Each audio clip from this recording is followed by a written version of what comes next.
Alrighty everybody, so I finally mustered up the strength to actually do the Elite Four on my main account because I've always been too lazy to do that. I am always just goofing around on my Nuzlocke account. So for the Steel Elite Four we are using Skarmory to just sweep the entire team because he's perfect for it. He can just set, or she can just set up Substitute and Iron Defense to sweep with Body Press because Ferrothorn's only attacking move is Power Whip, which she 4 times resists, so it cannot break my sub like at all. So we just kill the Ferrothorn. Now comes in the Aegislash, which is a bit of a problem, which is why we gave Skarmory payback. Aegislash is immune to Body Press, obviously. We gave it a dark type move. Why payback of all moves? Because it does double damage once you're attacked. And Aegislash is naturally faster, so that helps. And also, Aegislash is kind of frail in his attack form, so that also helps. He does destroy my Substitute a couple of times, but I do manage to get it up again safely. I wanted to stay up so the Jirachi cannot flinch me, because the Jirachi is Choice Scarfed and its only move is Iron Head.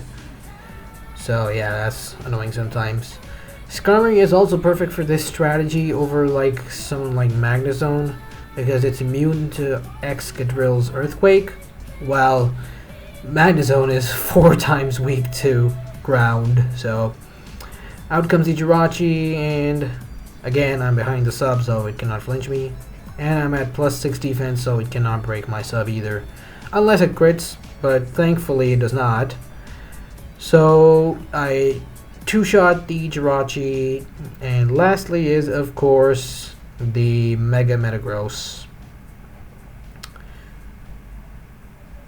700 base stat total. A 700 BST Mon is about to get destroyed by like a 400 BST Mon. That's crazy. He did use Thunder Punch, which Skarmory is weak to, which does break my sub, but it doesn't matter. I just kill his Body Press. And also, I just dodged the Rock Slide. That's cool. I don't know. Now, for the Ice Elite Four, we are gonna set up sweep with Lucario. I'm running a special attacking set on Lucario. As you can see, I swap around the items here. Skarmory doesn't really need the leftovers. It's just kind of, it doesn't really need the coffee. It's just kind of there. Lucario doesn't need the leftovers, so he can freely set up because, you know, the hail chip damage is gonna really add up if I don't give it the leftovers. Leftovers doesn't really heal it, but at least it prevents chip damage. I could have used like a weather move on it, but I feel like its current moveset was just like too valuable, so I just wanted to keep it that way.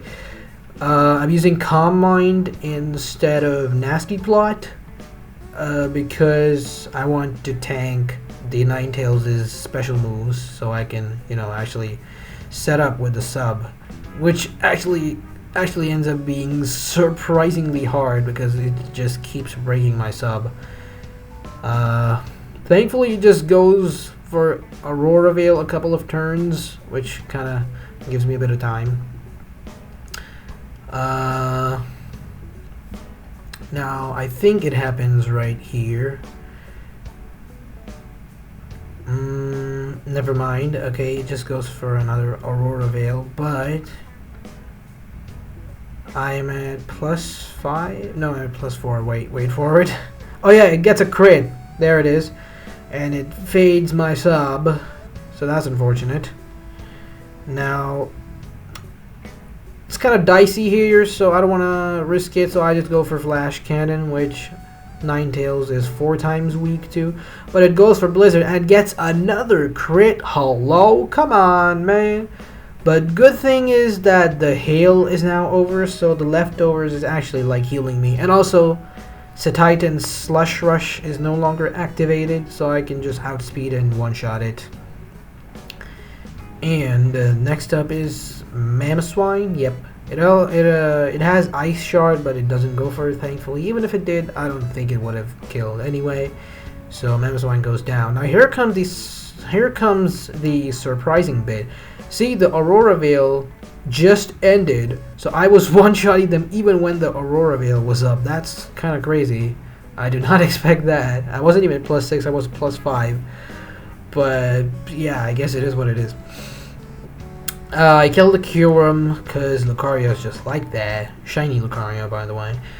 And Mega Glalie does outspeed me, and yeah, it kills me with Double Edge. So, but we still have 5 Pokemon, so I mean, we're fine.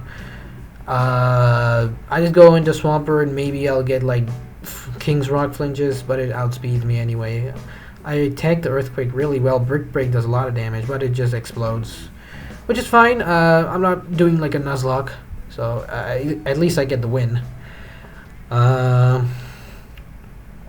And now we just heal up all our mons.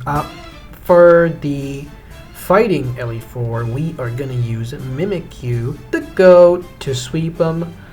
Mimikyu is kind of perfect, honestly, because it's a ghost type, so immune to fighting moves, and it's a fairy type, which is super effective against fighting types.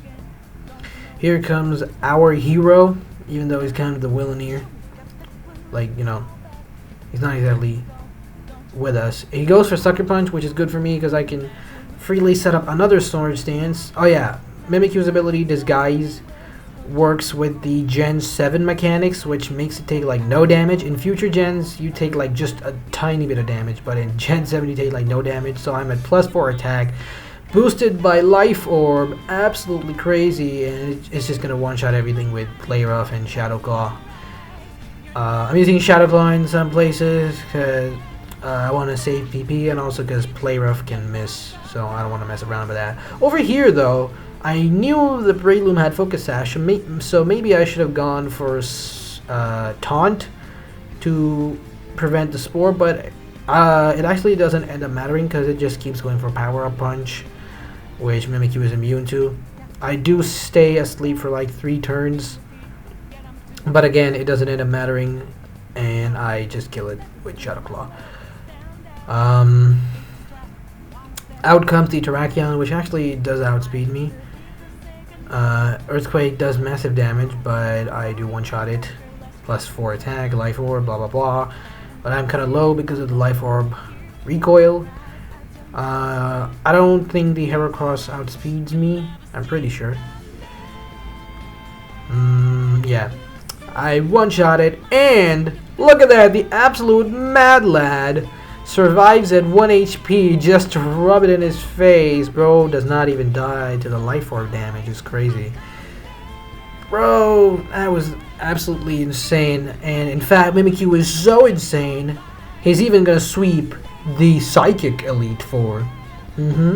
You heard that right. Obviously, Indeedee is immune to Shadow Claw. The rest are weak to Shadow Claw, but for the Indeedee, we could just use Play Rough. I do get a free Sword Stance because of Disguise, which Indeedee breaks instantly, but I'm thinking, you know, +2 attack is still pretty good, and I still have the Life Orb to boost it even further, so I just one-shot it with Play Rough. Umrouge comes out, which weak to Shadow Claw, so I just Shadow Claw it out.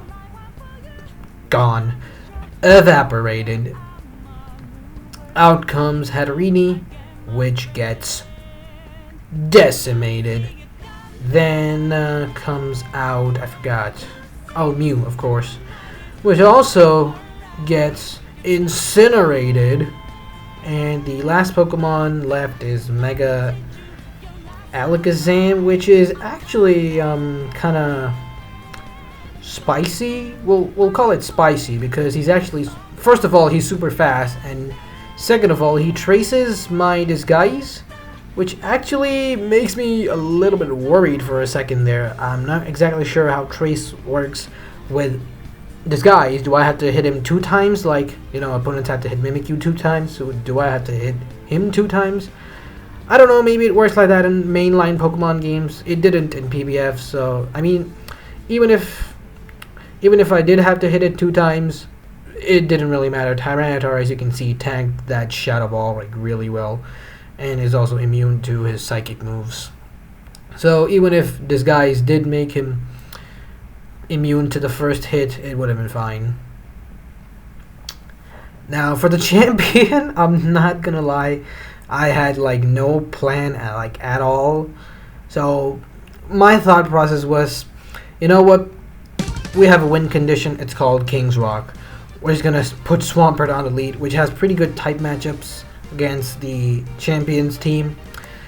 And we're just gonna hope that he flinches like 20 times. Obviously that does not happen because King's Rock only gives you a 10% chance to flinch. I go for Surf over Earthquake here because I don't want to obviously activate its Toxic Debris. It does get spikes up, but thankfully the Toxic Spikes are not up.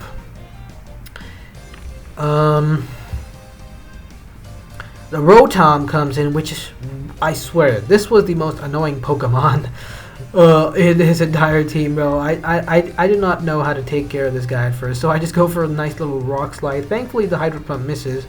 I was hoping for Rock Slide flinch, but he outspeeds me, so I can't flinch it. Now, I make a really stupid play here.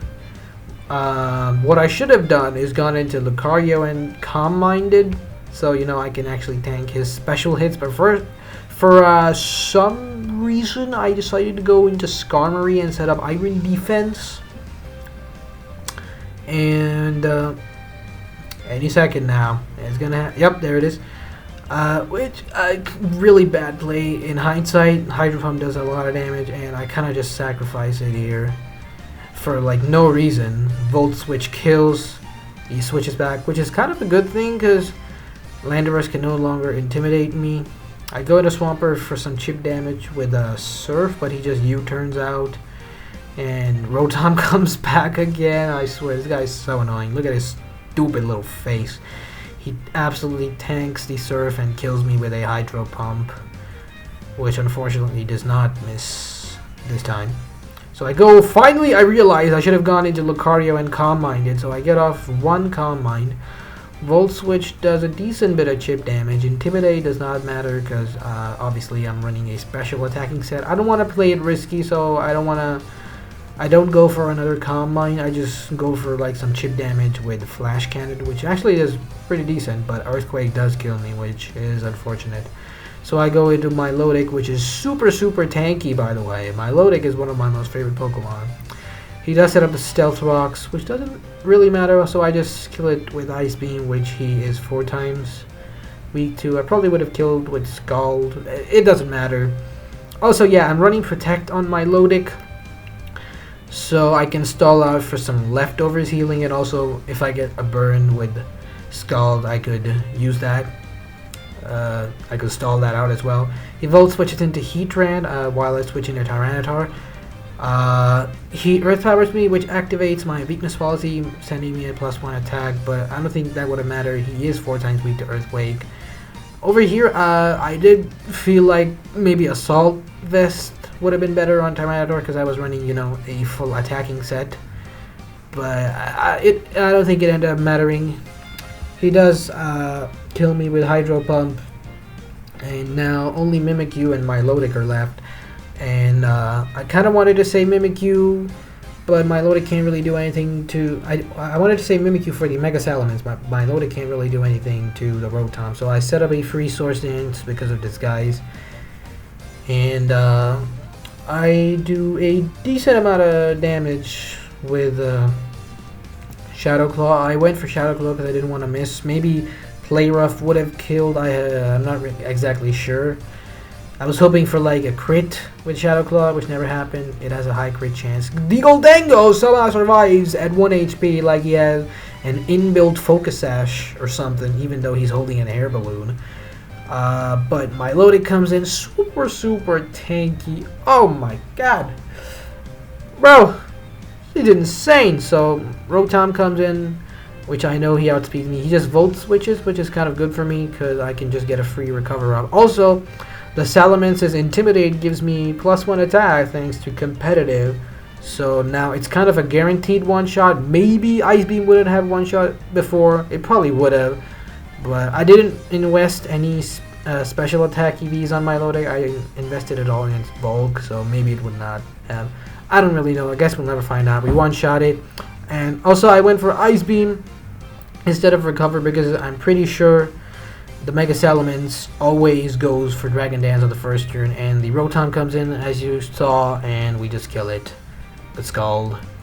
Finally, the Rotom is gone, and we have the champion badge, boys, on my main account. There it is, the Hall of Fame. There's Swampert, the guy that's been with us since the start. There's PvP Mimikyu, by the way. There's the Code Lucario, Shiny Lucario. I had to use it. There's the Skarmory. There's the PvP Milotic. And there's the PvP Tyranitar, which is one of my most favorite pseudo-legendaries. Not my most favorite, but one of my most favorite for sure.